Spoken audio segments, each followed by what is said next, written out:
لوگ حرام ریلیشن میں کیوں مبتلا ہیں؟ بہت اچھا سوال ہے۔ دیکھیں، حرام ریلیشن تو آج ہمارا ٹاپک ہے نا۔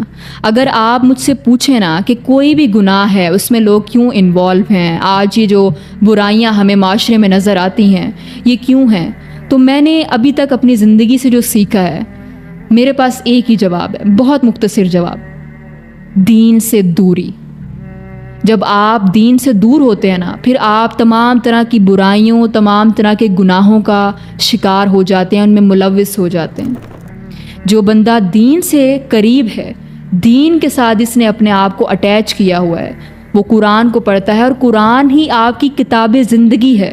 جب آپ نے زندگی کی کتاب کو ہی چھوڑ دیا، ایک مینول کو ہی چھوڑ دیا، تو آپ کیسے اپنی زندگی کو گزار سکتے ہیں؟ ہماری یوتھ جو ہے وہ اس قدر گناہوں میں انوالو ہے، اس کی سب سے بڑی وجہ ہے کہ دین سے دور ہیں، قرآن سے دور ہیں، نبی کی سنت سے دور ہیں، احادیث سے دور ہیں، دین کے لحاظ سے پروڈکٹیو نہیں ہیں۔ تو جب لوگ خود کو دین سے جوڑیں گے، دین کو اسٹڈی کریں گے، اس کو اپنی زندگی میں امپلیمنٹ کریں گے، تو انشاءاللہ حرام ریلیشن کیا، وہ کسی بھی گناہ میں بہت کم ان کے چانسز ہوں گے کہ وہ انوالو